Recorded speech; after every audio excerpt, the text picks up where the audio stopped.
Hello, welcome to some Derps Talk About Games. I'm your co-host, Mango. And I am your co-host, Buddy. And today we are joined by our illustrious guest, who we've heard, I guess, on the podcast plenty of times before. Welcome, Mark, back to the podcast. It's a pleasure to have you.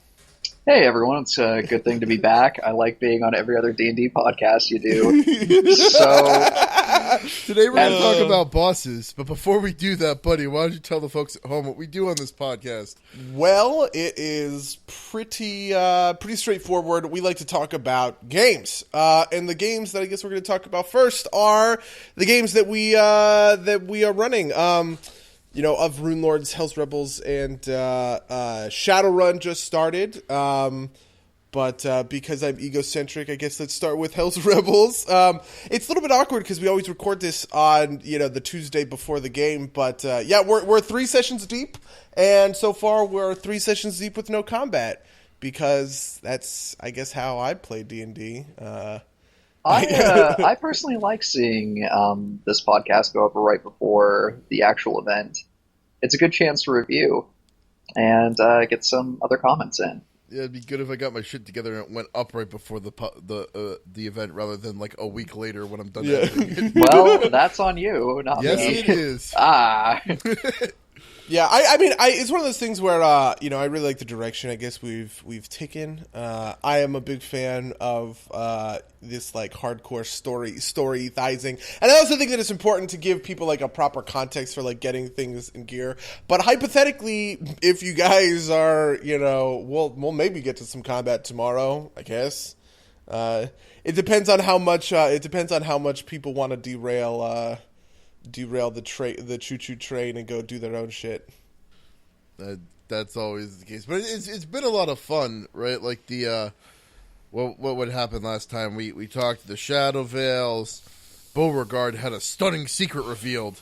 Ooh, what was your stunning secret? Oh, right, that you're all Tanos. No, don't tell them. Oh, fuck, they have to watch it. I'm actually really enjoying the fight list because it basically forces people to pay attention, and I think the skill challenges are a great way to accomplish that. I think that's definitely true. I like the diplomacy challenges so far.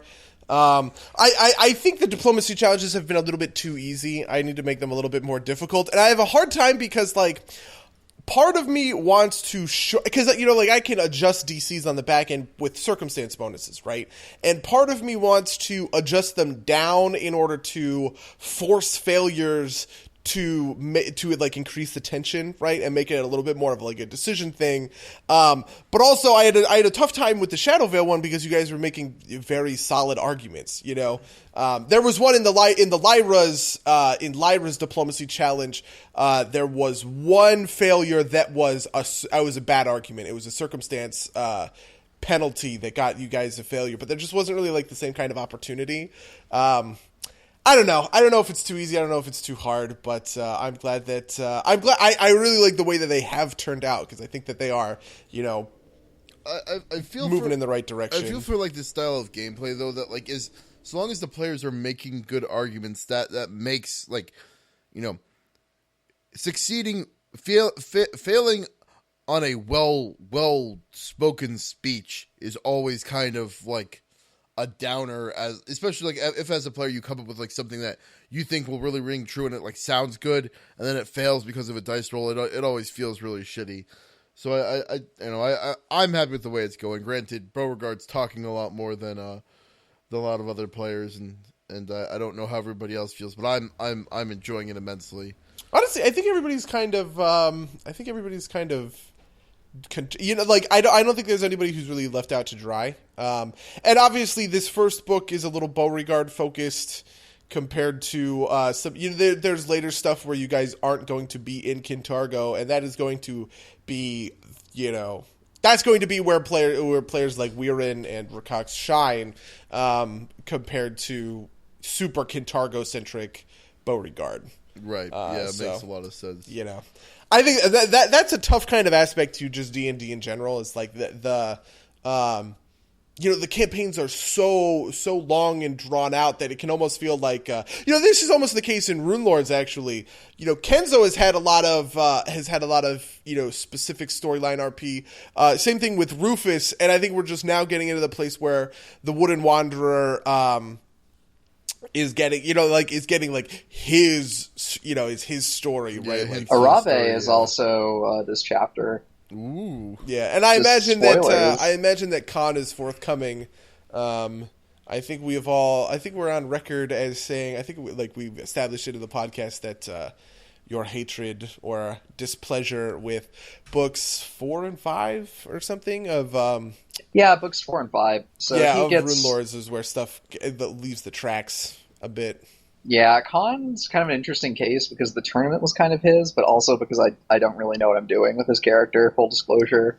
But I think it's tough. Would love it if we went through this whole campaign with at every stop, Khan being like, "Do you know anybody from the Northlands?" And he's like, "No," and that's just like the entire campaign. It's like, why would I know anybody from the Northlands? I think a little bit of this is on Khan, like on the character being a little bit less. I don't think you can give me a character and not have me be a ham about it. So, but Enoch, I think is more in line with kind of playing in the background and letting people do their thing, which is fitting, I suppose.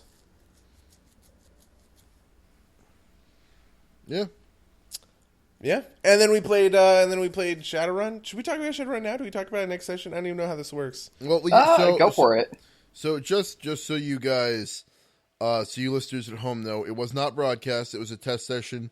We were kind of fumbling our way through the rules, so there's no video evidence of that to incriminate us with.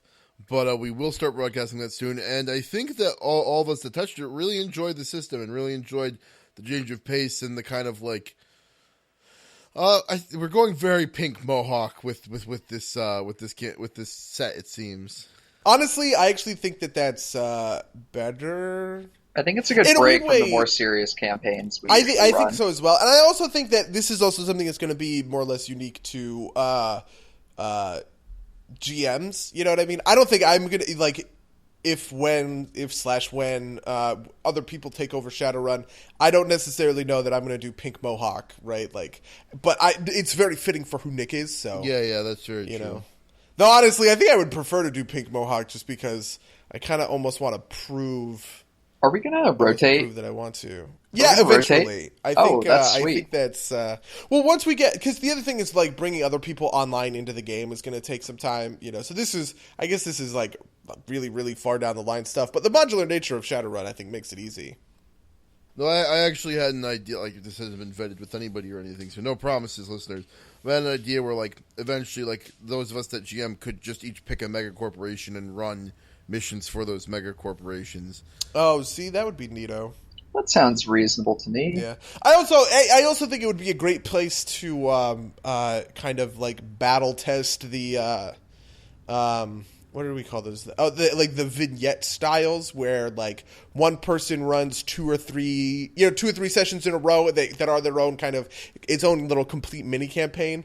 I have wanted to do that for so long, and I think Shadowrun is kind of the perfect place to see. I don't know, to see how that comes together. Yeah, that makes sense to me. But yeah, it's exciting, it's new, it's fresh. It's fast, it's and we're fun. excited to share it with you. That is certainly true. Anthony Rodriguez. Maybe it should be Anthony. Okay, Cleopatra, calm down. You sound bad. You named your character like Jaquan Doe, which is Yes, like, yeah, right? Like, wow. Dude, it's his alias. Of course it's gonna be stupid. That is not an excuse. It's a really... It's just... Shut No. up. Well, No. shut up. That's why I think. All right, so we're here to talk about boss monsters today. Yes, boss fights. Yes. Los Encountarinos. Many thoughts on boss encounters. I guess so. We're just, we're all talking about it in the context of Pathfinder to like set the ground rules. And what would you even call like how would you define like a boss? just like so that we can get our definitions straight before moving forward. I'm kind of interested in Mango's take on this personally, because I've Uh, never actually been, at least to my knowledge, been in a game that he has run like a boss character. yeah. So I would say a boss encounter because I don't think holding it to the holding it to like a single monster is necessarily good or even desirable considering action economy concerns. Although Mark very famously has a fix for that, which I will let him get into. I suppose eventually. I think it like the boss encounter to me is always kind of like that thing at the end of the dungeon. Not necessarily like at the like it's the kind of monster where when you beat it and your player like and your players the players feel kind of wiped out, and I don't know, at least in my experience, if they like manage to skip something before they skip something and then hit the boss, they usually either hand wave or just delete the encounters that they were supposed to hit otherwise. Just because it feels like it has a lot of emotional weight to it, if that makes sense. Yeah, I think that's important from a storytelling perspective. Is that like your boss monsters are going to be the climaxes of these like mini arcs, and that's where they shine. That's where they are meant to be their most interesting, I think. I actually disagree with that. Okay. I think Fair enough. I agree with the premise of like boss monsters being this important subject, but I also think that like you can have mini bosses which are still boss encounters, they just kind of lack that emotional weight. So I think in terms of their checkpoints for basically how far PCs are supposed to go to complete a task, whereas the task is an arc, a dungeon, take your pick. Oh man, I see. I would have a really hard time uncoupling a boss fight from like a climax. Maybe I could somebody can make the case for I think like introduction like an introductory boss fight to a certain extent, where like you walk into the dungeon and the first fight is like a big boss encounter just to kind of like set tone maybe. But even then, I don't know. I mean, I think in terms of talking about mechanics, which is ultimately I think what a lot of this is about, I think I would agree with Mark there. Like, there are creatures that you can run as bosses even if they don't have the emotional weight. Like, say the I think boss encounters. Go ahead. Like I would say like the seal in your Rune Lords game in the basement of Right. the fort, right? Like that was a boss style encounter. That was not a boss fight, but it's still called a boss encounter in terms of discussing the mechanics and how to balance it, type of Right. thing. I think basically things that have, at least from a design perspective, boss encounters are things that require heavier attention to detail, whereas like, other encounters that, they can have basically non-boss encounters tend not to have much narrative weight except for kill these dudes.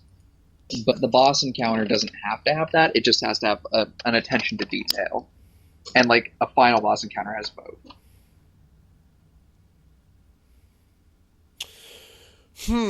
Yeah, I don't know. But if we kind of ground the boss encounter as something that is meticulously designed, regardless of emotional impact, I think that's kind of a good reference point because that keeps it nice and broad.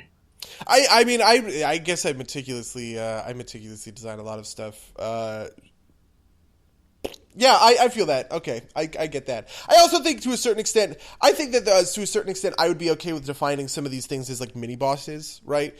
Fighting a dragon in the middle of a dungeon it's a mini boss. It's just kind of another encounter or whatever, but just the nature of it being a dragon, which is inherently a solo monster kind of thing, fills in those gaps. You know what I mean? Yeah, I think for the sake of this cast, we should just say boss encounter as mini boss inclusive. Yeah, I feel that. That makes sense to me. Yeah, if we're talking about mechanics and the like. So, let's talk about boss mechanics. So now that we've kind of got a general idea that boss mechanics are, or a boss encounter is, a set piece encounter that's, fairly well designed, or, at least attention is paid to it rather than here's like 5 rogues, they're going to fight you. what makes an enjoyable boss fight, and what's like an example of that boss fight you've had in any of your D&D games or any tabletop really? Unless, do we want to talk about video games too, or I think this? Yeah, let's This just is focus it on tabletops, D&D. All right. Yeah. Yeah, This is give it a actually, whirl. I think, even like Pathfinder specific, right? Like Okay, with, Pathfinder then. dealing with Oof. keeping I'm right- it well. with players. Yeah, we'll get there, I guess. Hmm. Do you want to go first? Who wants to go first? Not me. So here's the thing. Here's my thing about boss fights. A lot of I don't like Pathfinder enemy design as very much at all. I think that I really enjoy one of the big things that I like about 4th edition, like from this jump between 3.5 and 4th edition, was how monsters got changed, and I use a lot of those kinds of 4th edition templates when thinking about bosses, and so I've imported almost those like that framework into Pathfinder almost point for point. But something that I like, man, I don't even know that I want to like reveal this on the podcast, but something that I've been thinking about a lot, which I think is going to factor into what you guys are talking about or doing, is something I like about boss fights is phases, right? So, at 66% and above HP, they're in phase 1, and then 33%, 66% phase 2, 33 below. You can fuck with those numbers, and I like bosses that transition from one, that transition from one phase to another. By the way, this is all in 4th edition. Solo monsters tend to do this, where as soon as they hit the half HP mark, they become more powerful. Some of their moves are buffed. They get instant actions. They use action points, that kind of stuff. And I really like that design. I think that design is great. And something that I like a lot about that design is it's an easy way to add actions to the list. So a boss fight in the beginning has low numbers of actions, but as he gets lower and lower, he starts getting additional actions per round, which I think really helps. In my mind, this is going to really help with the tension. Yeah, he's at 25% HP, but he has now all of a sudden he has 3 actions per round, and you got to end it. You know what I mean? Like, you got to end him, kind of thing. And I think that's one of my theses. I have a lot of them. I think that's important to basically, a boss fight becomes really stale if it's the same thing, day after day, round after round sort of thing. I think that's, I think it's very important to keep things varied, but I also don't think you need to necessarily add mechanics to justify lower health or something like that. I think, at least for me, like what I like to do is I like to like make a note in the morale about how their actions change depending on what the PCs do. So one of the boss encounters I really enjoyed running was the Zanesha fight for my Runelords game. And, spoilers to those who are watching, but, if you've been following along, which I don't think many are because the campaign was not saved. Zanesha in the core Rise of the Runelords campaign is a sorcerer. And as a Lamia matriarch, she has base sorcerer casting. This makes her a very different fight than what I did, because I made her a base psychic and gave her psychic levels. And throughout the fight, she essentially focused on debuffing at the PCs and kind of taking them out one at a time, while the environment itself was this collapsing, exploding tower. And I really like that because I thought I provided something for every character to be involved, and also it at least kept the work down for me by taking PCs out, so I could focus on what the other ones were doing. So, as far as good design goes, I just think a good boss fight is something that does have narrative strength, but it's also something that's interesting and mechanically different for players. And sometimes that can be just showing off different strengths or different weaknesses inherent to the PCs. What did you guys think of that fight? I thought that the shining aspect of that fight was the environment. I thought that it was the It was the map that sold that fight, not necessarily Zanesha herself as a monster. Right. I mean, we've talked about this before, where whereas because Zanesha was based a lot on these kind of single target debuffs, that's an inherently frustrating experience just by like its nature. So, sure.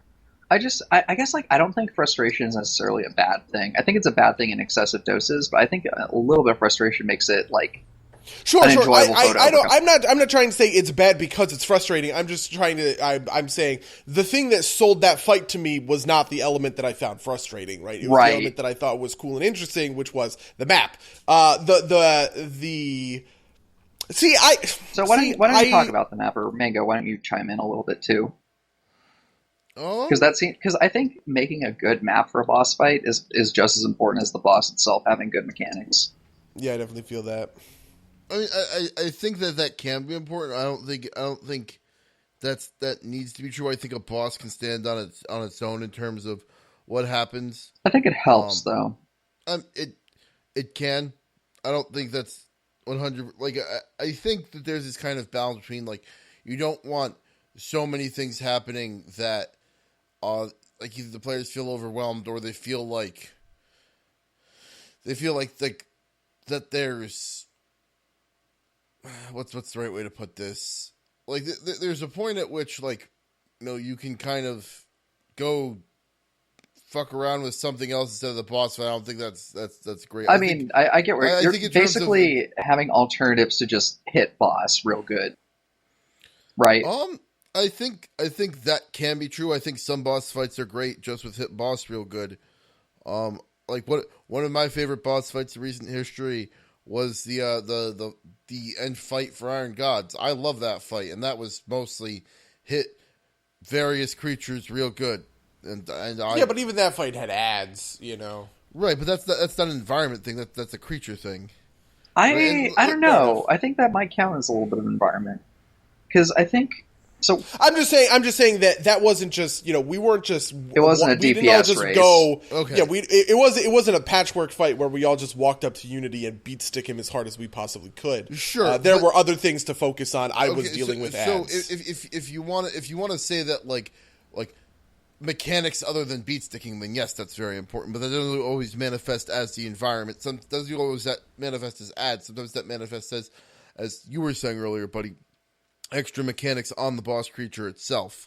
But I think that is a potential successful component. Like, I thought the Zanesha fight was made much better for the environment. In fact, I don't think there would have been a great way to have made Zanesha herself like the standalone thing that made that fight work.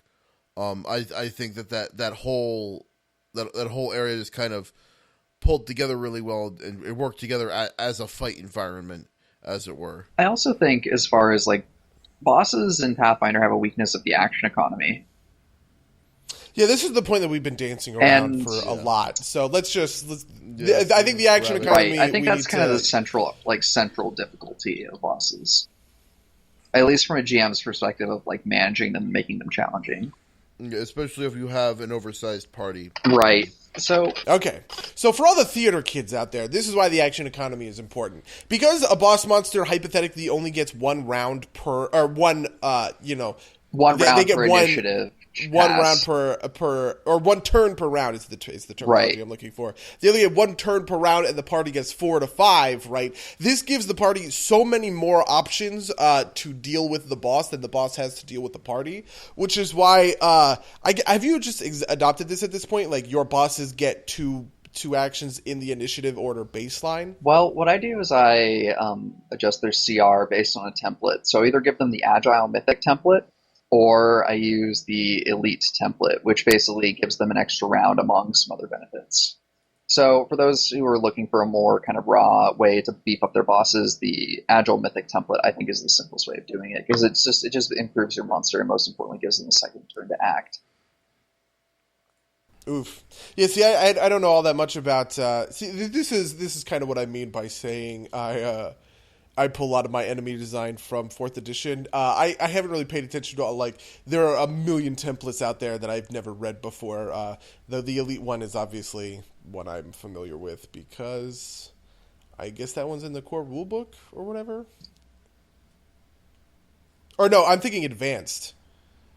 Yeah, advanced is not one? the same. Oh, okay. Fair enough. So the advanced template basically just makes your monster better, but the elite template is essentially just a complete overhaul, and it gives them several tangential benefits. For like to wit, it's they get an extra round at -20 initiative. They get like like better wealth by level, that sort of stuff. It's just a bunch of little things for quality of life adjustments. For like it's basically to put a monster on the same level that PCs are. Fair enough, I suppose. So, again, like the big problem with the boss fights is it's how you incorporate the additional turns. So sometimes you want to include add monsters or additional creatures for the PCs to fight, or alternatively, you give the boss more rounds. And I feel like giving the boss more rounds can be kind of immersion breaking in a lot of ways, and I think that's a certain pitfall. But the way I kind of like to imagine that is the boss is just doing more with their action, because that's why they need a full party of people to fight them. Some monsters are just better equipped.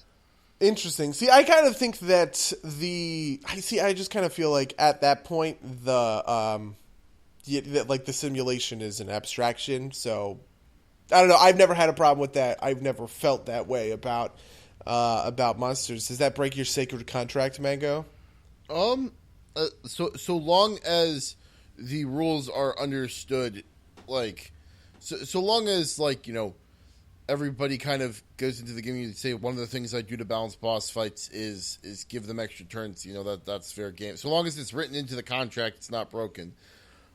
See, I actually almost disagree with that. I had planned on revealing this. I've revealed it at this point, but I had planned on revealing this boss mechanic where, as they get lower, they get more actions in the economy on the first boss fight in Hell's Rebels. You would have been frustrated by that? Oh, absolutely. I don't mind playing off raw. I just would I probably. It's hard to say. Because the reason I think I know you, so at some point I know you. I'm like, if you pull some bullshit, I'm like, well, buddy's pulling some bullshit. That's why I played the combat ineffective character. Hint, hint. But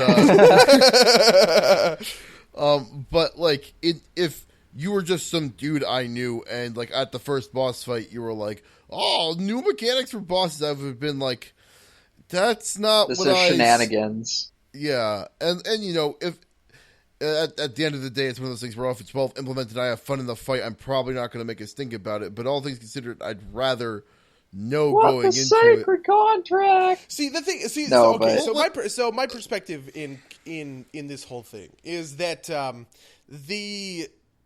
I think it's important for.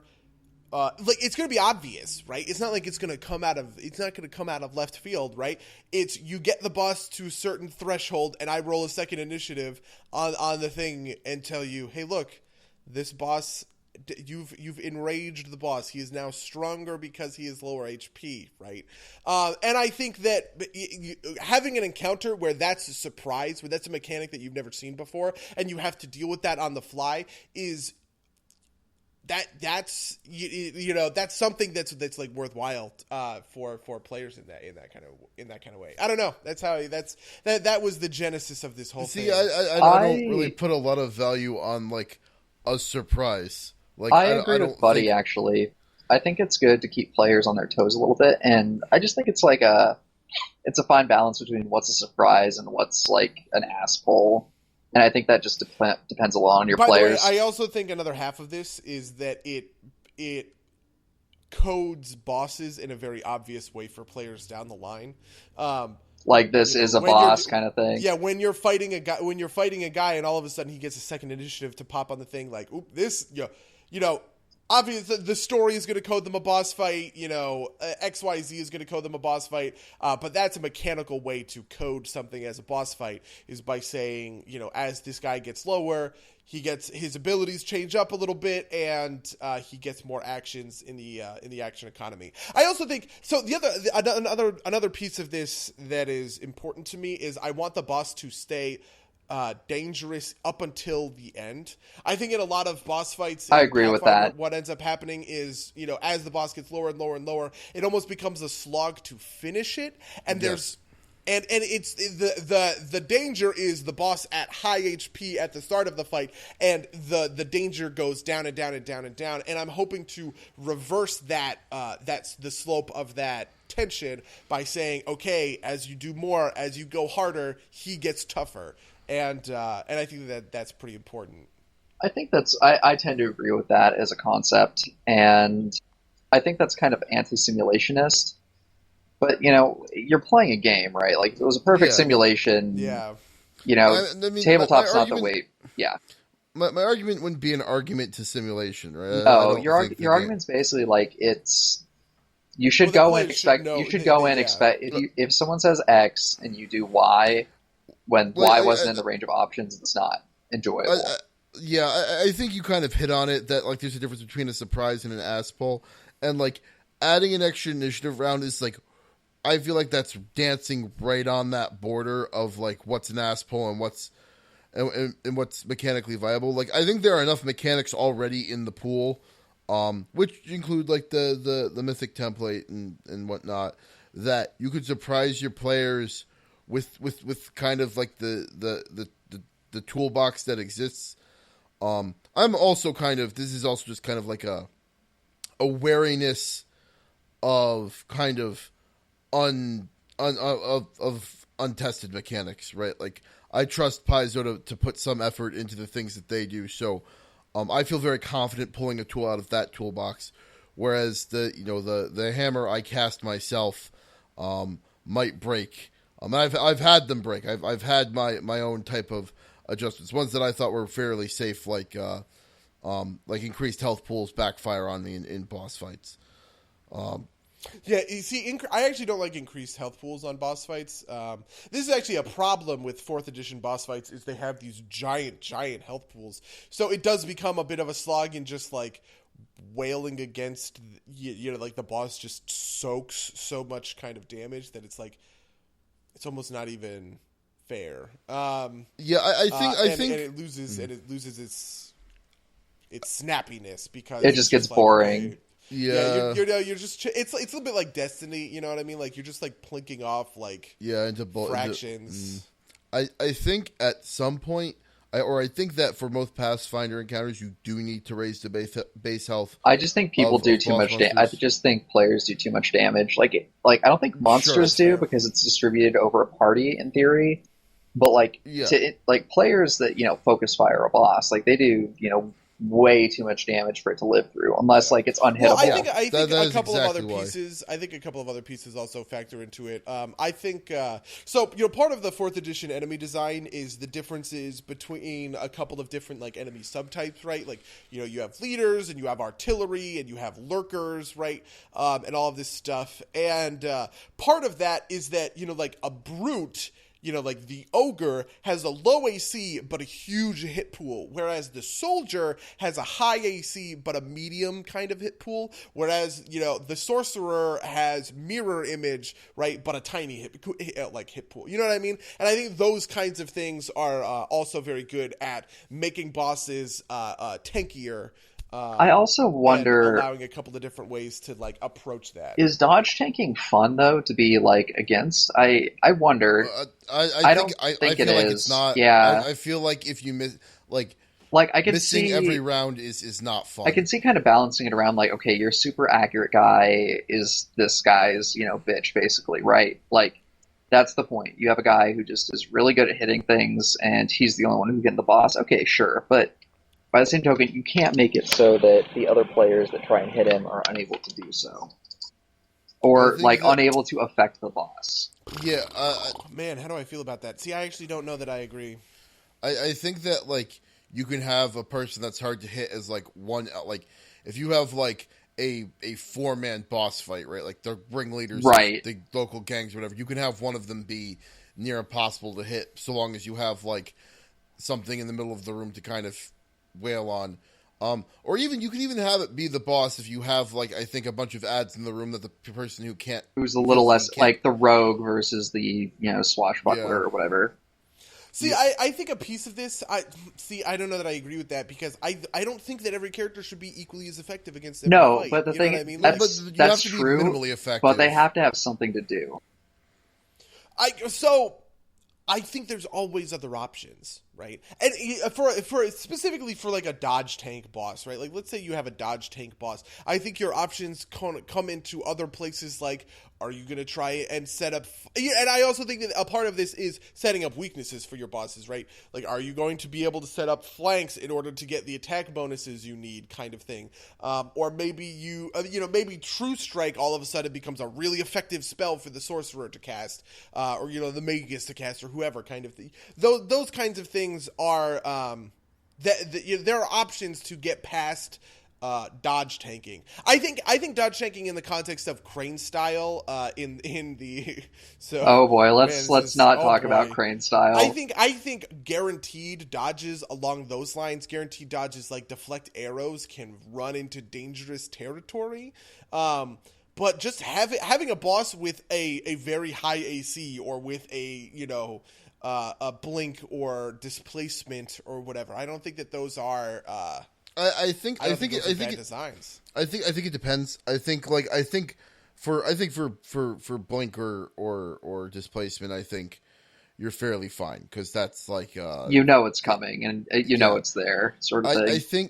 I think with increased AC, there's a very fine line. Like it's like a place of like a point of armor or two where your player, this is especially true at the lower levels. So this is, again, something that happened in my Relearned game. Actually, I accidentally applied a set of buffs twice because I thought the stat block didn't have the buffs, so I applied the spells they said they casted.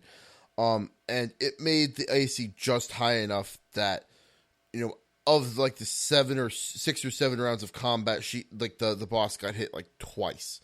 And that was super frustrating for the players. So I think that if you can balance that out with a mage being super effective, or if you can balance that out with the hit pool being so low that each of those hits did a huge chunk of the bar. This is kind of the case with Kenzo to a certain extent, right? Where it certainly it sucks when I can't get my full attack off, right? But when I challenge a boss and I hit a boss with a challenge, that it doesn't matter if I miss 4 of my 5 shots. The chunk that I get feels good, and that's a little bit like the principle that I'm going for. I think part of that too. I think part of that too is like, in the games at my table, I don't in some of the games we play on Roll20, we have health bars. I don't have health bars at my table. It's not like a feasible thing to do. True. An in-person thing. And so it's hard to feel the impact. Like, you can roll really high damage.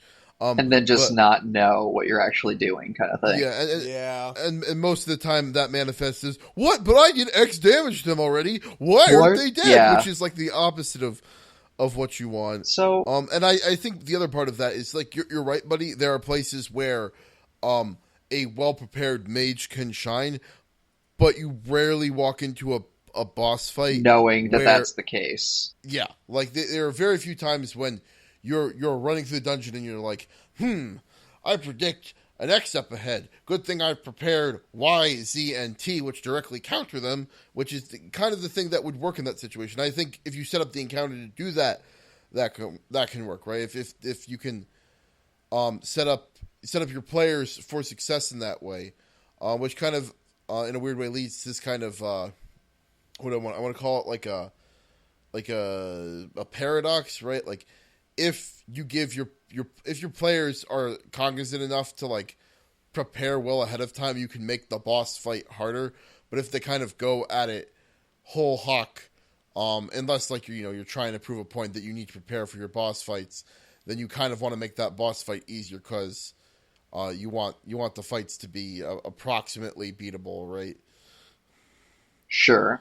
Man, see, so I don't think that it can be just as easy as your wizard having like a incredibly like dispel magic. You know what I mean? Like it doesn't have to be a super esoteric spell in order for that to be effective. Right, but how often? But like, yeah, if you you have to dispel dispel magic, right? Like So which is not a fireball, right? I think dispel magic is a normal thing for people to. What do you It's a normal thing guys- for unprepared casters to have on their spell lists. I agree. But what do you guys think about as far as boss encounters? What do you guys feel cut out about? there, Mark? So we've mostly been talking about boss fights that are one character. What about a boss fight with multiple enemies, like either multiple ads or a council fight kind of thing? What about that? Like, what do you think makes a good design? I have never had a good experience with councils. But I've had a great experience with ads. I think ads are good. Councils are iffy. Like multiple bosses of the same kind of strength? Yeah, I think probably the best way to make that work is to go the WoW route and have a shared health pool. But like, it just feels. Ugh. I think that I've had good fights against either like opposing party types or like those kind of like multiple. I think it's definitely doable. I just think. I mean, considering like the tournament, right? Like that was basically all council fights.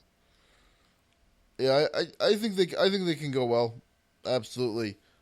See, I actually wouldn't think of the tournament as being council fights. Okay, how would you Why? define a council fight? Because they don't have the extra actions and like boss monster kind of mechanics. That's just a group. And it's a particular, like it's a tough group, you know what I mean? And it's a boss fight in like A narrative sense, kind of. in a narrative sense, right? But it's not like I don't think. I mean, correct me if I'm wrong. I don't think that you made any kind of I don't think there's a lot of similarities between Zanesha and the tournament boss fights. Right, but if you have multiple people, then if you have a council fight, you don't need to do as many adjustments because the action economy issue, which is the biggest issue, is mitigated a bunch, right? Like you don't need every character in a council fight to take multiple actions because you've already got 4 of them taking 4 actions, right? Like it just works itself out that way. Like it's still a boss fight. It's just one where you don't have to introduce extra mechanics to put the boss on even footing with the player. Agreed.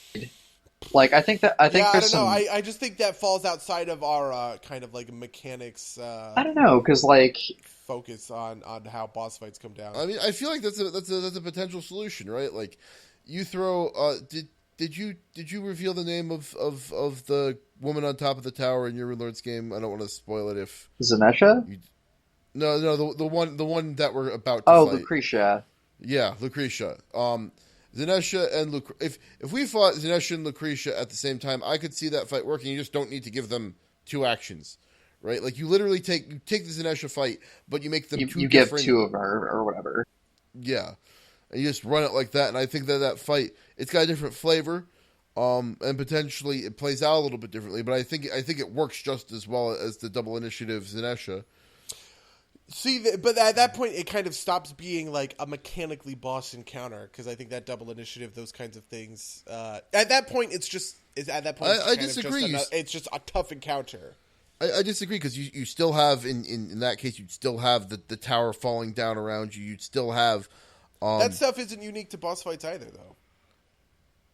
It's narratively, I'm with you. Narratively, 100%. I'm totally with you. How they can like serve as like these capstone climactic fights. Yeah, you get a whole council of them together, right? But I just think that when we're talking about these are some mechanics that my bosses tend to share. These are mechanics that I give to my bosses in order to make them, scary or up the tension or more powerful or whatever. Council fights are just regular encounters that are more difficult. Comparatively, I just kind of disagree. Like, I think there's a difference between a standard group fight and then a boss fight with multiple guys or a council fight. Yeah, I agree with Mark. I think this might. I really think the only thing I can't think of anything more than just that it being harder or it coming at a certain point in the story. As compared to what? As compared to stuff like these bosses, the lower these bosses get, they get more stuff, right? These bosses, Well, you could do the same thing. They have two actions in the action economy. Well, sure, right? but it could be something as Stuff simple like as that. like, when one of the guys in the group goes down, the rest of them enrage, or, when there's only one left, he gets 2 actions or something.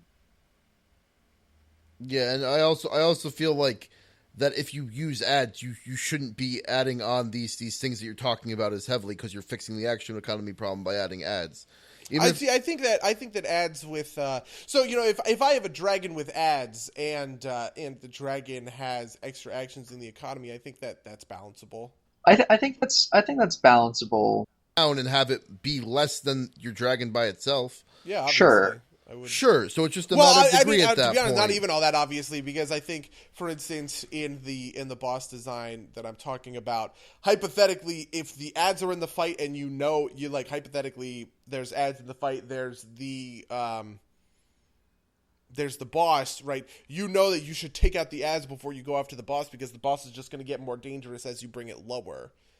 That's strategy. That's strategy coming from these kinds of things. So do you think a boss fight, at least the way you're defining it, is kind of contingent on one very important enemy, or maybe 2 that are modified? From this kind of mechanics perspective. Okay, that's interesting.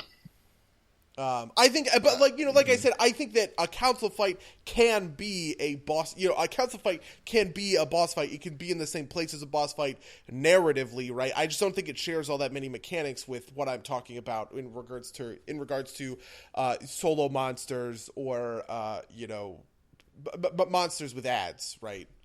Those two exist in a category that I'm talking like from a mechanical perspective. These are some boss mechanics that I'm adding to these 2 groups. But a council fight, I can't add those mechanics, so it's I think that's not true. I think Mark's right. Like it's a very classic example of like your master blaster type fight that when one of them goes down, the other one gets angry type of deal, or like you need to kind of. Like you've got the enemies linked in some fashion. I don't. Think that's what I mean. I think or the Master Blaster way to do it. I think that makes sense. Like I said before, I think if they have shared health pools, I think that it's fine. But those are kinds of. I don't think that that's appropriate for every fight, and I think the health it's not appropriate for every. I think the health one is tougher to implement because you probably have to do that in universe with magic, which isn't necessarily applicable to every. Sure, every council. but you can also like apply things to a lesser degree, right? Like your council fight has like a wizard, a rogue, and a big beefy dude. Maybe the big beefy dude enrages and the wizard doesn't, right? Like you can hit these kind of points and just apply them to a lesser degree. I think it's the very least worth talking about. Yeah. Sure, but those mechanics... So, here's the thing. We're creating a bunch of mechanics that are also mechanics that we can't add to the other group. So, sure. It's still kind of a net...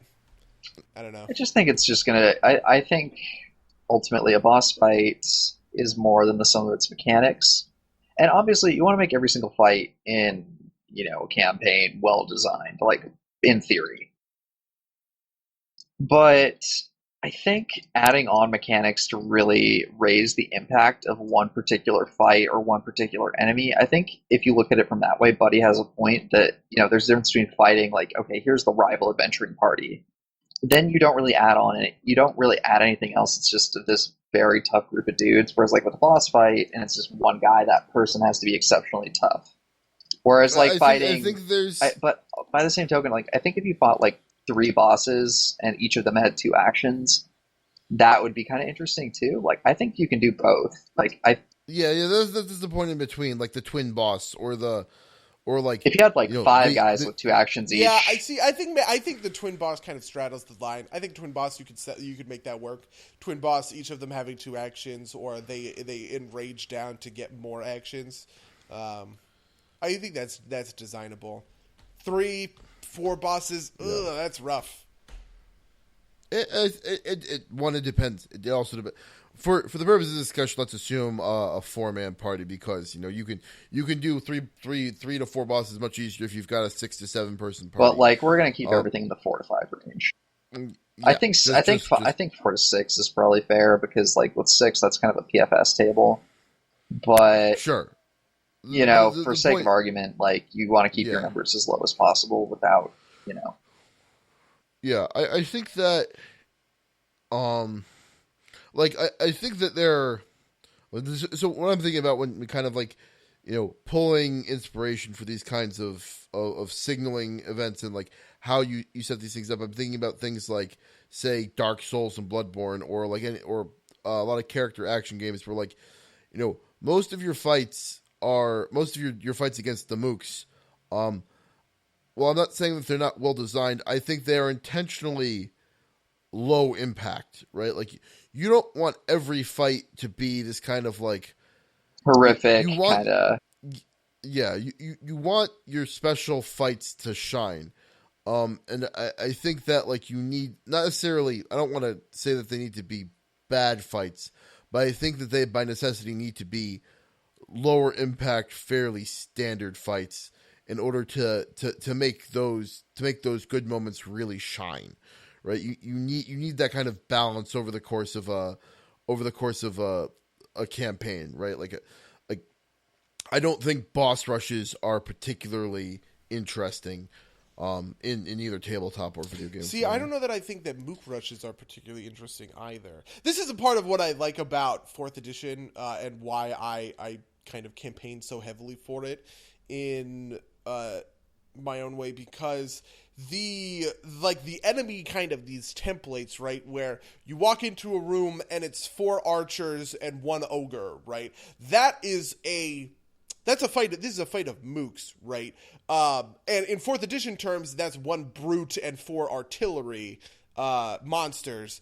And that requires different tactics than walking into a fight with 2 soldiers, 2 lurkers, and a leader. Sure, You know what I mean? like I'm not saying, I think that's key. And I think that figuring out these kinds of strategies is an easy way.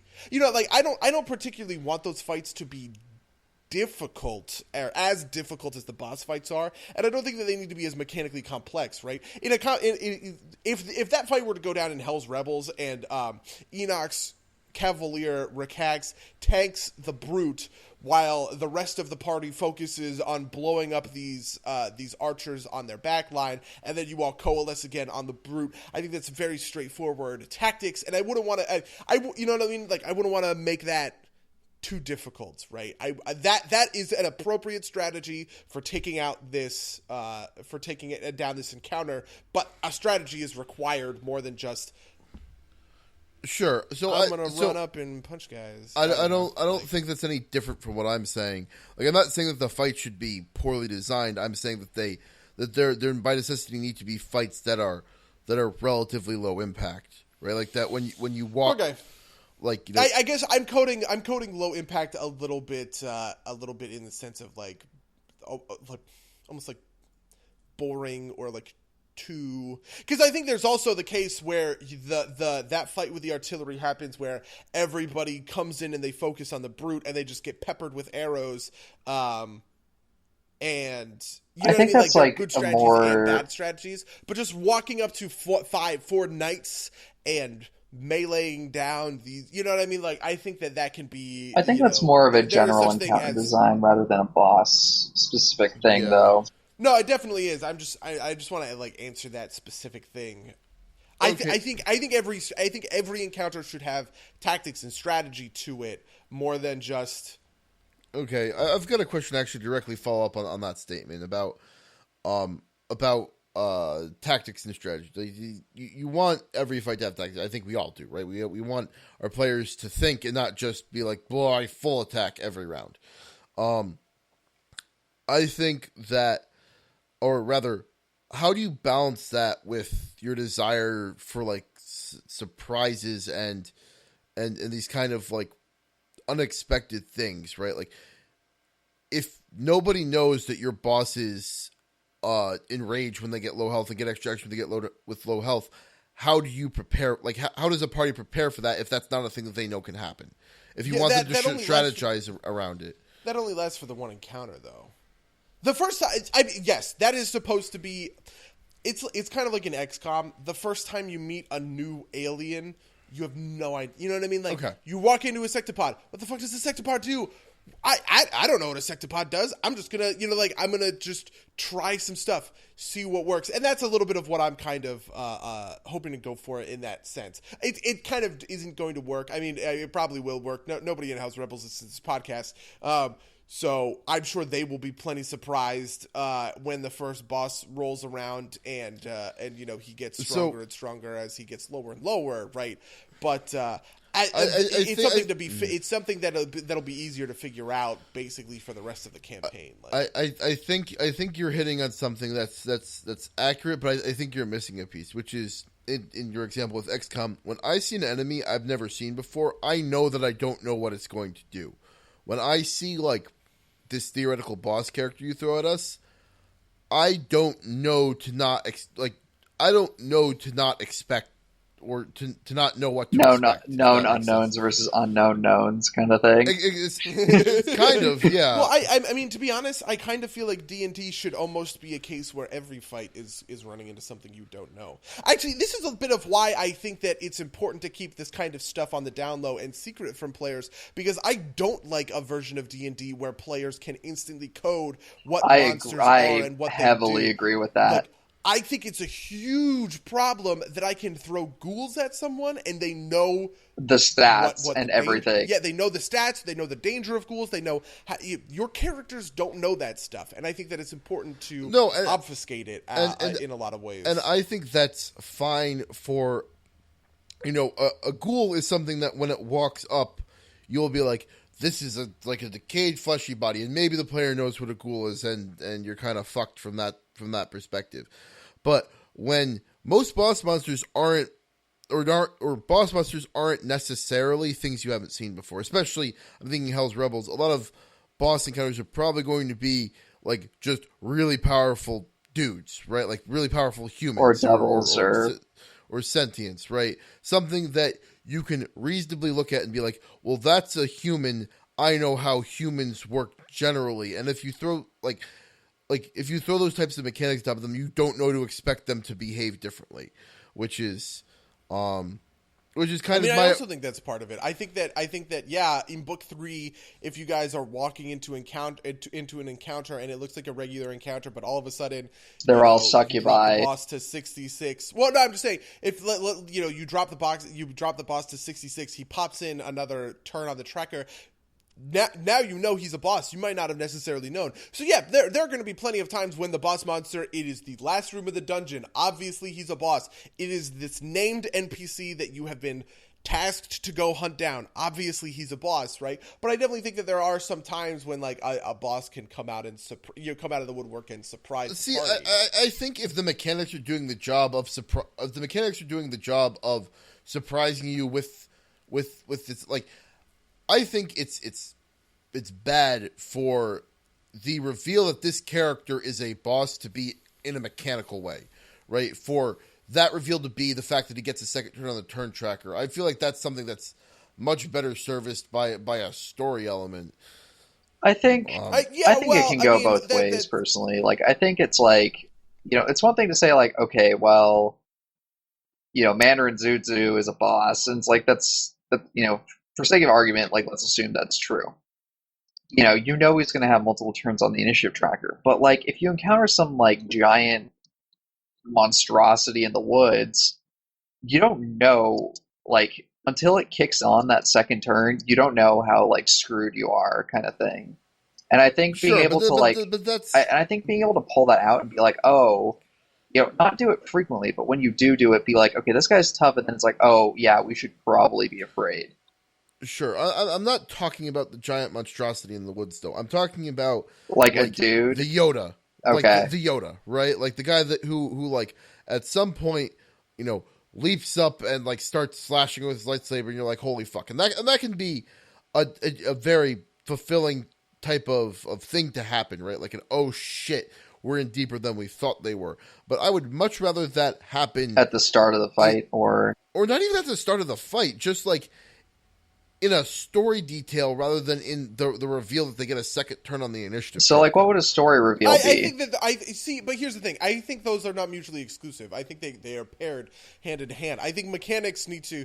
This is like a bit of like a mechanics as metaphor thing. I think the mechanics need to reinforce that story just as that story needs to reinforce those mechanics, right?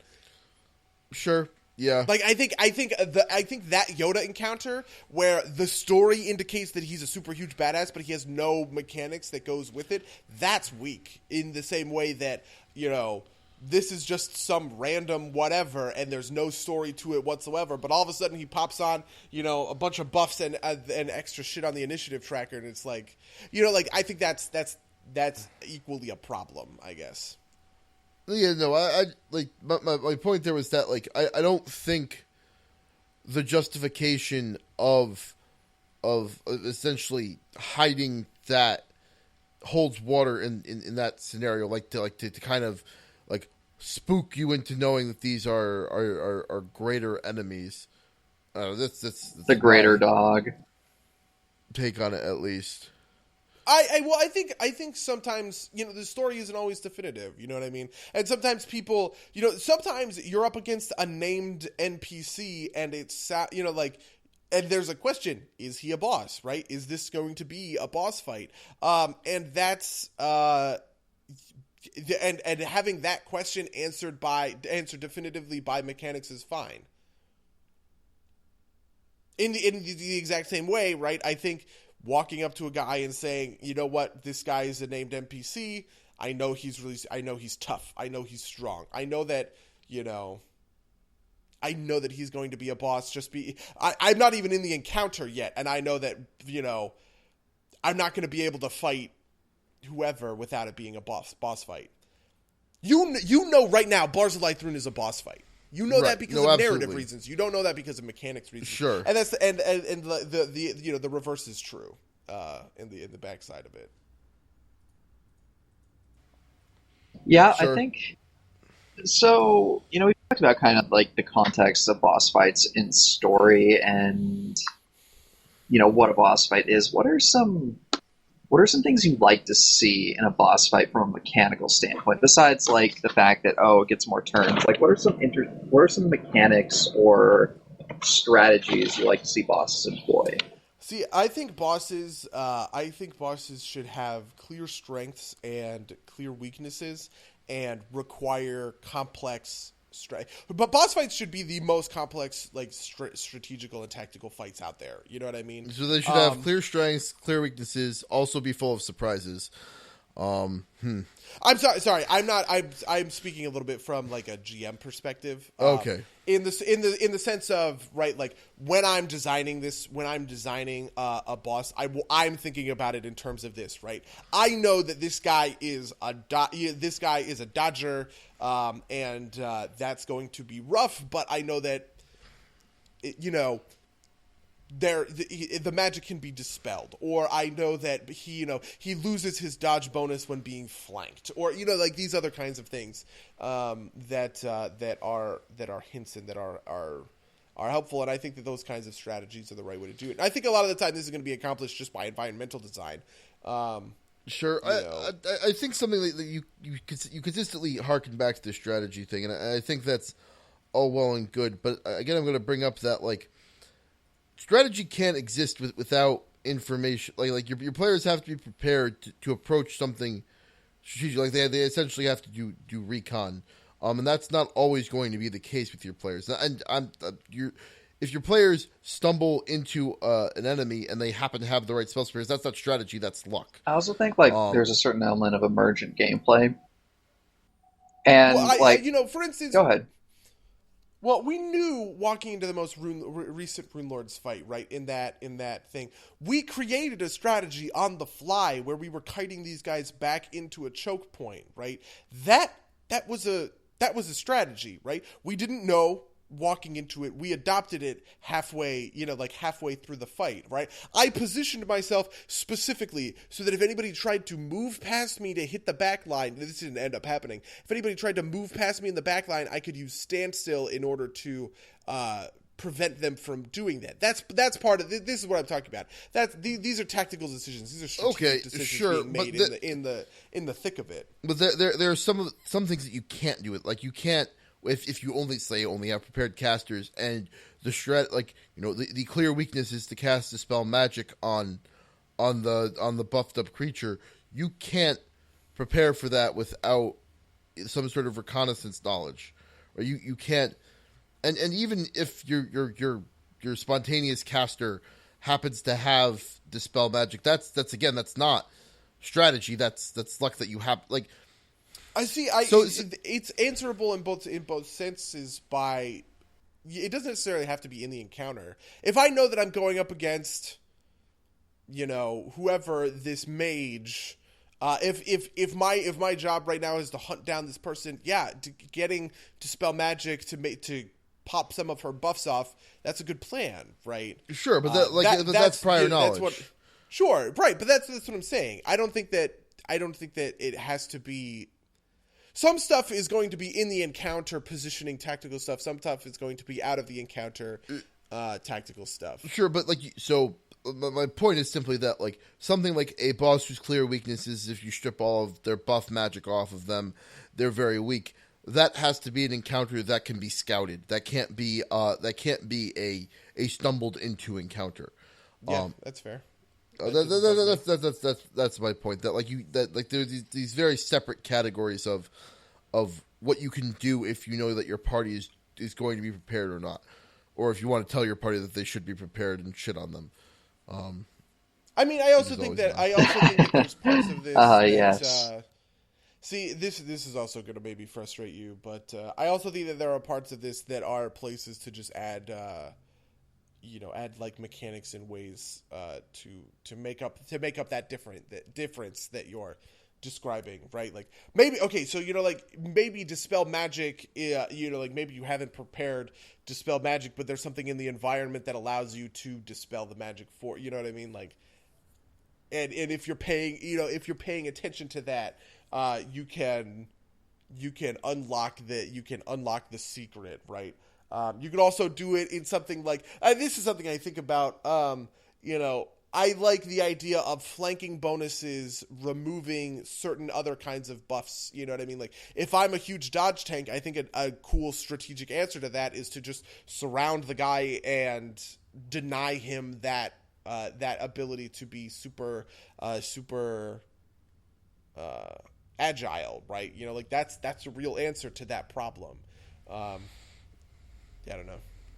So that I think there are multiple solutions, right? You can have the boss fight against the mage who you need to remove his buffs by giving the players the appropriate reconnaissance to say you should prepare these spells, and you can also do it by including in the environment X, Y, and Z that help you dismantle those buffs. That actually brings up something that I kind of want to explore, which is I want to ask you guys, how do you feel about I'm going to call them puzzle bosses, bosses that you by design don't really beat by fighting them in a traditional way, but you are supposed to beat them by manipulating the environment in a specific way. Whether it's a video game example with this is you defeat Bowser by taking out the bridge beneath him in the original Super Mario Brothers.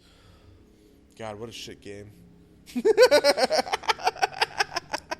All right, sorry. It's time to fight. All right, so sorry, Mark. What are you doing? Mom, Dad, no. Oh my god, that part's gonna be terrible in the podcast. I just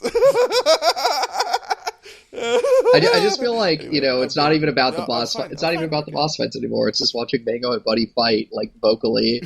Are you happy, Sal? You have your blood sport. Yeah, you like that? You fucking retard. Are you not entertained? Anyways, I think. Here's another piece of this. I think bosses having clear strengths and clear weaknesses is important, but I don't think that every boss needs to be beatable, even if you can't exploit their weakness. Right? Okay. I don't think that. This is the point that I was going to go into before I made my joke. The problem with puzzle bosses in the Super Mario sense is there's no other way to defeat Bowser besides solving the puzzle. I think that yeah, the boss fight should be beatable by just no strategy. Everybody runs up and beat sticks the boss. But I see, like, Go on, use your words. Is the inefficient way. That is the inefficient way to beat the boss, right? It is much harder to beat the boss that way, and the optimal strategy does not preclude. It's not like the optimal strategy is the only strategy. It's my point. Okay, I think that's Yeah, fair. I think that's a good way of approaching things. But what I like to do is I like designing. I don't know. I like to design, in a boss fight, something for everyone in the party to do. So it's like if someone's just going to hit the boss, I don't think that's bad. I think it's good to provide other options too, like the reactors in the Zanesh fight, for instance. So what do you guys think about so just to focus on terrain? How do you think terrain should interact with boss abilities? Do you think it's always beneficial to put a boss in favorable terrain or have interactable terrain, that kind of stuff? I think this actually kind of interacts with the with the puzzle boss point, where like sometimes it's sometimes that's like how it like that's it can. I think there's a point where there's a little bit too much of it, Like just overly complex kind of thing. overly complex. Like I'm not gonna say like that. That you're more focused on like twiddling the switches than you are on fighting the fight, Sure. which is I think not a great not a well designed fight, as it were. I do think I think to answer your point directly, I think it depends on the situation, right? Like I think there are places for fighting a big monster on a big open plane. I think there are places for fighting an undead horror in the middle of like I don't know, like a glass processing plant, and having the opportunity to manipulate the battlefield to your advantage. And I think there are places where like fighting the villain in his lair, which puts the party at a particular disadvantage, is also a good thing. That's it's going to defend on your fight, right? Like obviously, the first one's going to kind of rely on the monster raw. The second one's going to maybe have a little bit of a tougher monster because of the opportunities the environment affords you, and the third one's probably going to have a little bit of an easier monster because of the disadvantages the terrain provides you. But that's just all part of the balancing act. I think that's as a whole part of the boss encounter is I think more so than your regular fight how to design that full encounter that includes the surrounding terrain and Sure. like I don't See, like I don't man, I have a real tough time with this.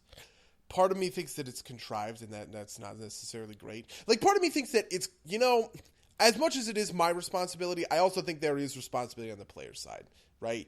If you can't find something to do in this boss fight, that's not 100% my fault. And, I don't know if that's part of it. Because I've definitely done that where I've included leads for players and they don't take them, but it's like, I don't know. I think that responsibility is shared, right? If the players aren't picking up when you're putting down, I think it's absolutely shared, but that doesn't mean that you can't design an interesting arena to fight in, right? Like I think I don't think a boss encounter should be designed such that you could pick up the monster and drop it into any room. I feel like the whole boss encounter includes the space that you fight in. Yeah, I mean, I more or less think that about every encounter. I'm just specifically targeting this idea of, I'm designing each boss encounter for each of my players has something to do on this boss encounter. Each of my players has something to do on every boss encounter. They fucking hit stuff, right, or attempt to hit stuff if they're Beauregard. And I feel as though that's a weird way to design the encounter that leads to kind of weird contrivance in certain situations. I think I agree with you, but I do think that there's a if you're playing with your standard cleric, fighter, mage, rogue, and you're fighting a monster that's immune to magic, I think it behooves you as the GM to maybe drop some sort of breadcrumb for the mage to play with. If you know that that's going to be like a thing that shows that, especially if it's a boss fight, right? Like if it's like if it's a random mook, then you can kind of be like, well, deal with it. This happens sometimes. But for no one likes to feel like they were ineffective in a major and impactful fight. I agree with that. So, Yeah. like, But I think, see, here's the thing. I think that is, it's not like an exception, right? But that's the time when you add something for the mage, right? But you don't add something for the fighter. The fighter can just go beat stick the golem, right? Yeah, I agree with that. That's the point I'm making. I think that I guess is I think that for some fights, for some players, yeah, you need to add a breadcrumb. But for plenty of fights and plenty of players, you don't have to go out of your way to give everybody something to do. What do you think, Mark, being the person that brought this up? I think the environment is as much part of the encounter as the boss you put in it, just because you don't always have to have something for everyone to do all the time. But I think in a boss fight, you do need to have some way for everyone to meaningfully contribute. Otherwise, you just have someone standing in the back, oh, I cast Force Wall, if it moves, kind of thing. And I think having who would ever do that? Well, the thing is, like, I think that's a viable strategy, right? It's just like I just think that there's probably more entertaining things to be done. I think that's also kind of that's a player side issue, perhaps, but I think it's also no. But I think that's also kind of like to get into it's a matter of sometimes as a player you feel obligated to do the most effective thing rather than the coolest thing, which is I think something you should strive to never like that argument should rarely, if ever, happen. And I feel like you want to create an attitude at the table to make, at least in some situations. It depends on the tenor of the campaign. Sure. But I feel like you want to incentivize the awesome thing over the effective thing in most cases. And I think for instance, you, Mark, do a fairly good job of from playing in your campaign, players know that doing cool things generally works out okay. Type of thing, I think right? it's sort of, but I think just on a point that it's like, if you do a cool thing for its own sake or because it's appropriate, I think that generally works. It's just like when you try and do it for, a clear numbers game kind of thing that I start to have an issue with it. But anyway. Yeah, I mean, I have a tough relationship with this because to a certain extent, I want to protect a player's ability to just jerk off the numbers, Right. I think obscuring that is also very important. I think it's like, yeah. Because it's one of those things where Nick is a player like this. I am not this kind of player. Nick is this kind of player, right? He wants to take the most numbers efficient action every turn, and sometimes that's just full attacking, right? Sometimes it's just sitting there and rolling your full attack macro over and over. This is what Colbjorn was in Iron Gods. This is like the entire campaign of Iron Gods, right? Right. It was just rolling, these full and it was just the numbers themselves was the enjoyment of those characters, and I don't want to take that away from anybody. I don't want to diminish that kind of thing. But yeah, like for Hell's Rebels, I would like it if that can also be a very disengaging experience because it becomes pretty self-centered. It becomes kind of, I feel I get I get catharsis from me rolling numbers real well, but Enoch rolling numbers real well, I don't give a fuck. You know what I mean? And I think that well-designed encounters that are, as we're talking about them more, you're doing cooler stuff, and you're doing unique stuff. Those are the encounters where, those are the encounters where people don't tune out. I also think, by the way, the strategic encounters are the encounters where people don't tune out, right? I'm never going to tune out on an encounter where I'm trying to execute a strategy with my team because I need to pay attention to what my team are doing in order to properly execute this strategy, which is why I might lean more heavily on that than other people do. Yeah, no, I agree with that. I think part of it too is, I don't know, this thinking on that general topic. I think part of it's also at least in our friend group, we've got this goes back to Captain Crunches and Theater Kids. We've got a lot of gamers, and deprogramming game behavior from them is difficult or impossible. Yeah. But I think a little bit of obfuscation goes a long way, as long as it's kind of the players are permissive of that, and they have to go in being permissive. You know, as far as the sacred contract goes, you just have to say, "Look, I'm going to pull some bullshit, deal with it." And you know, if that's kind of the accepted way to go, I think that opens up a lot of opportunity. I don't know. Sure. I just think like something interesting to do with boss encounters is to do things you can't do with normal fights, like add some rules. Do something different. You know, don't like make it completely obtuse. Don't have your solar cycle be dependent on your like chi score. If you're only a third level Tau, basket you have to be at least a fourth level Tau before you get in that kind of complexity. Christ. We should do a cast on the Tau. Nope. Veto. yeah.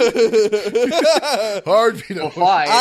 That cast would be all of 5 seconds. What do you like about the Tau? Nothing. Yeah, game over, right? Jeez. Well, fine. It's not that I hate the Tau. You just hate what it represents. I just hate what it represents. God, I hate the Tau.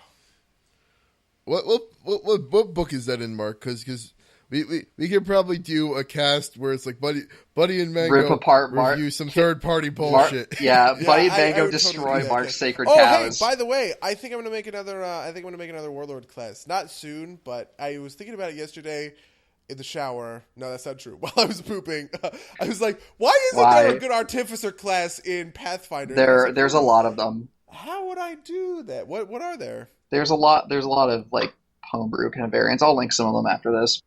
Oh, they're all pretty good. So I was thinking about that, but I got a really neat idea that I guess I don't want to talk about yet. Because anyway, I don't want you to tell me that's a shitty idea before I go nuts on it. Well, I mean, you did think of it while you were pooping, so by definition, I did. It is in that. It sense, is literally a shitty idea. Anyway, also I'm throwing a warlord at you guys in Runelord's campaign. Oof! I'm excited. I love. You won't be. All right. Okay. Can I just, when I die, when Kenzo dies, can I roll a warlord? No. Can I create a warlord? Rerolling is bad. I hate you. I fucking hate you. You don't like rerolling? What's wrong with rerolling? No. I'm just like shitting on you because like that was Nick's thing, right? It's like rerolling's a lot of work.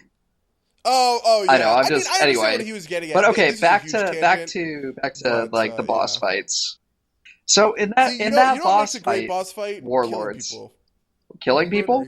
Yeah, like killing players off. I love that. How do you feel about that, Mango? Like, do you think like the killing players in a boss fight? So I think it's this is like what are acceptable losses in a boss fight? I guess. I actually had a TP or almost a TPK recently. Wow, really? What happened? Actually, it was 2 days ago. What happened is the gunslinger iterated over the doors. Wait, what do you mean iterated? I know who the gunslinger is. You know how it's Zhao, right? Yeah. Yeah, you know how like Jew would just kind of be like, I open the next door while all of us are still like halfway down the hall. That. Oh God. And he found some, and then there was some external factors as well, that kind of made the fight not the greatest. Tell us about it. But, give us the full details. There were some kind of like there's some factors that I'm not going to go into that have to do with like table fatigue, but there was also like the party decided that the best strategy, everybody except for the archer decided the best strategy was to stand in the middle of the hall and try and outbeat Stick the Ogres. I know who the archer is. Oh God. Anyway, it's not actually who you it's think Chucklos, it is. right? No. What? It's not. I know who it is. Is it Madar? Anyway. It's Rico. Yeah. All right.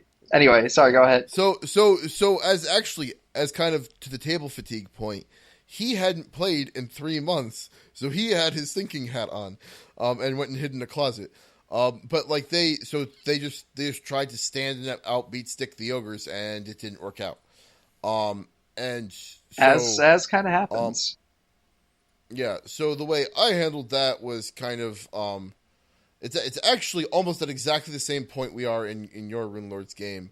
But I had somebody like essentially tie them up to interrogate them, and now they're going to play the Black Arrows on a rescue mission for their old characters. Oh, that's actually kind of neato. And which is nice because they don't even have to roll their own characters; they just take the pre-gen ones.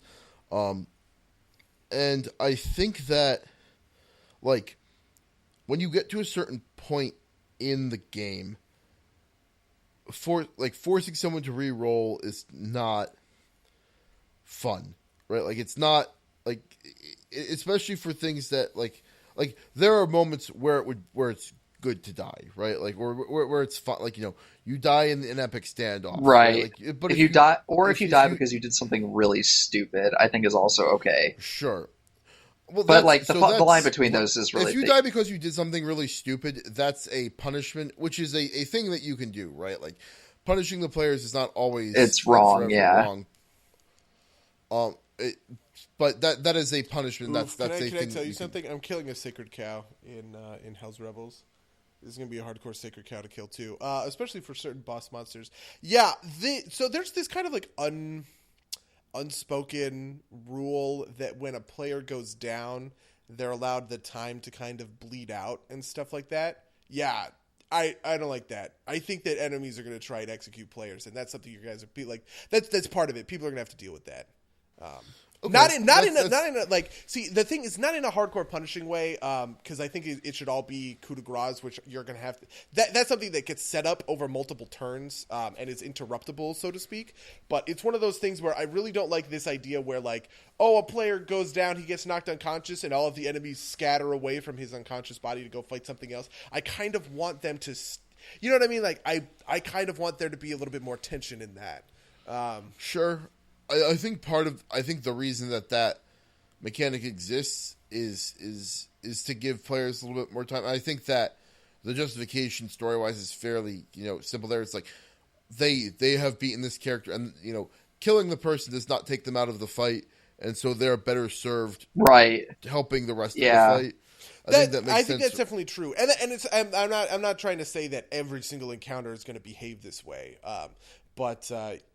It's something that I've kind of noticed, and I've just kind of like made a mental note to myself, be like, like if somebody's playing an assassin, like if you guys are fighting an assassin and an assassin takes somebody out, he's not going to just walk away from that, right? He's going to make sure he gets the kill, kind of thing.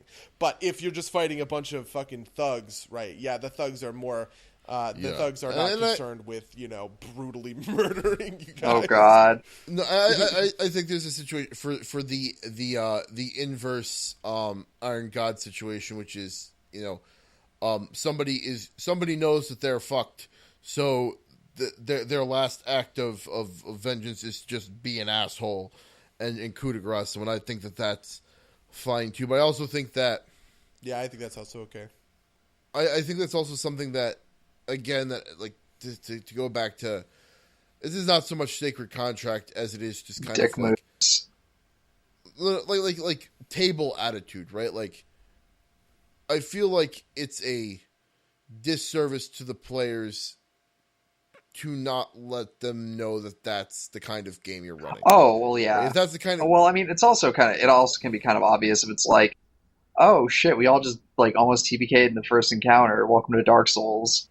Like, I think that's a little bit of it. I also think that because there's enough time, hypothetically, there's enough time to react to it, right? Like, I don't think something that none of these enemies are going to do is take a move action to go to the unconscious body and a standard action to attack it, right? I think that the proper way to do that is they take a move action to go to the unconscious body and then. They wait their turn so they can do the full round action coup de grace, right? Because that gives you another cycle through all of the turns in order for the party to save that person by interrupting this. You know what I mean? And I think that's important. Yeah, and I think I think that's actually interesting because you can play with that. You can play with that later in the game too. Like if your players eventually have access to Breath of Life, you can have a character that takes the feat that lets you coup de grace people faster. Yeah, exactly. And I also think... And create tension and, make the cleric sprint over and try and heal him before he...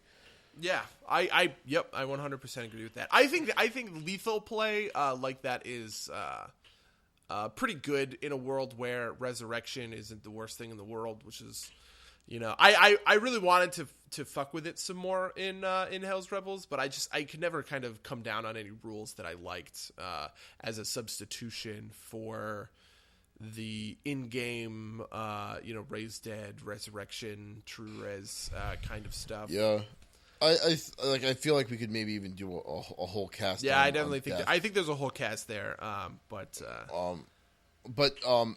To kind of unwind back to boss fights, I think the biggest danger, when potentially killing players in a boss fight is, the player having nothing else to do for the rest of the fight, which is not like that. Like again in this TPK that happened 2 days ago. Did it actually TPK or close enough? One character got away to gather the black arrows. Oh boy.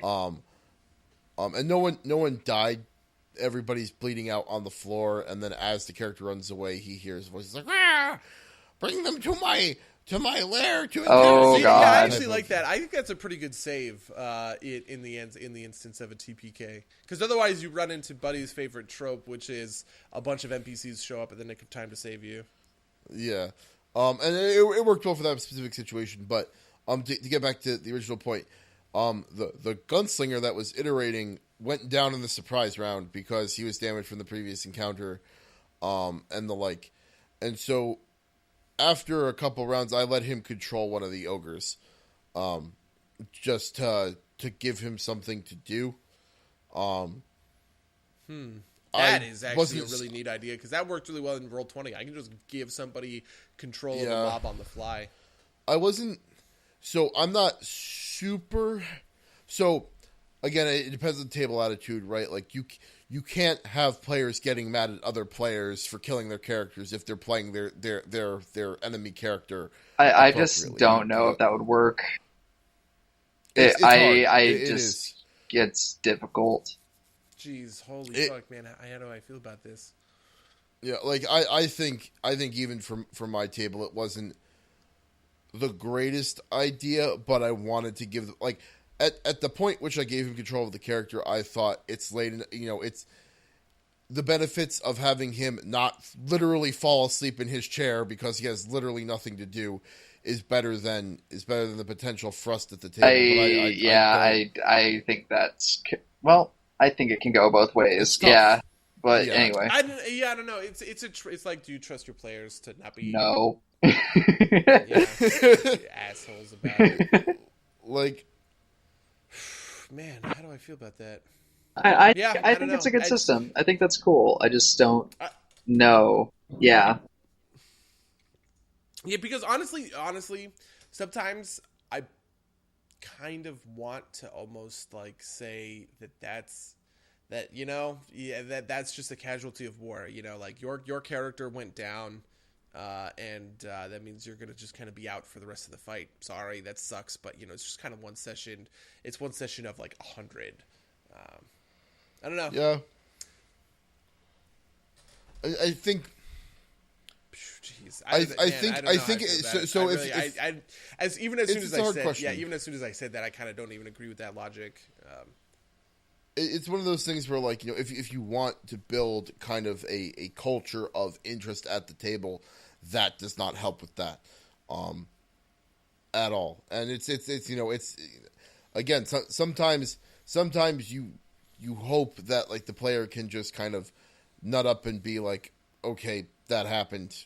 I'm going to try and stay wrapped at what the rest of what's happening, but sometimes that's just not the attitude at the moment or the player at the time. It also depends. Sometimes players can get, understandably, players can get, don't want to say butthurt because that but Frustrated. yeah, Like, players frustrated can in get the thrust out real because their dude went down in the fight. I think a lot of the times, a lot of the times we treat death, and this is a little bit bleeding into the other idea, but a lot of the times we treat death as if the player did something wrong, right? As if this player fucked up and they are being punished for their fuck up, right? But in plenty of situations, that's not necessarily the case, right? A lot of the times, Yeah, and those are the worst. Yeah, like it's just like a bad crit on a glaive. Yeah. Who knows about that? Not Buddy, who got badly crit by a glaive at level 3 and died. Like, that's. I mean, it happens. Right, and right. And it's it kind of is, and that sucks to be out of the rest of that fight. It really does. It just feels bad from a player's perspective. It feels bad from a GM perspective in some way. It's just it's hard to come up with things for players to do. That might be part of a player death podcast, and we're running kind of long. All right. So. Well, do you guys want to wrap it up? I think we've covered our bases pretty well. And I don't know what do we have coming up? Hell's Rebels is tomorrow, but this isn't going to be out by that. So Hell's Rebels is tomorrow. Rune Lords is Monday. Shadowrun's Wednesday. Yeah, Shadowrun is next Wednesday. We are skipping Hell's Rebels because we are officially entering 2 on, 1 off for every game. That phase of the channel. We've evolved to be able to juggle 3 games like real adults. Yeah. It's like we're practicing for managing child custody when we're in our 30s. Maybe we'll brutal. Maybe we'll stream something that isn't Rune Lords or isn't tabletop games. Maybe not. We'll see. Let's stream League of Legends. Nobody does that. I should probably stream LoL to the channel because I've been playing so much of it. Evan and I want to do a stream of Dead Space 3 at some point, just so you can watch us shoot each other in the dick until we over and over. Anyway. Yeah, well, Mango and I something I think would be cool would be like have everybody in the channel and have one person being the stream on the channel and potentially have multiple people streaming so you can kind of jump in and see how your bronze support's doing. Do pew pew pew pew. But like that, I think that'd be neat. Dude, we should do bronze. I'd love to do bronze commentary. Oh, dude, I just love to do commentary of your games in general. And as you can see, Buddy is in a position knowing as being in there, while Enoch continues to feed the jungler. Yeah, I think the only thing we have planned to stream is Mango and I are going to do when Total War Warhammer comes out. We're going to do a co-op campaign that we stream. Might not be on launch. I'll talk to you about that later, buddy. But it will be soon after. Oh no! launch. What happened? Okay. What? You just said it. Yeah. Anyway, loyal viewers. Thanks for listening to our boss podcast. Send us emails. Tweet at me. Yes. Give your bosses more rounds. If you have solutions to dead players, send us dick pics. Send us your do that. Send Mark dick pics. Yeah. You can email us at somederpsplaygames@gmail.com. You can watch us on Twitch at twitch.tv/somederpsplaygames. You can find us on YouTube at some arcane Earl that I'll link in the description. Oh, I thought you like some arcane Earl sounds like fucking baller. Oh, dude, I want to be called some arcade Earl. That's amazing. Anyway, yeah, no, this is something I discovered recently that like I say Earl I have for a while, but what I'm saying is I'm the Earl of Arcane. But but no one else says that, and I have to catch myself. But anyway, until next time, dear listeners, farewell.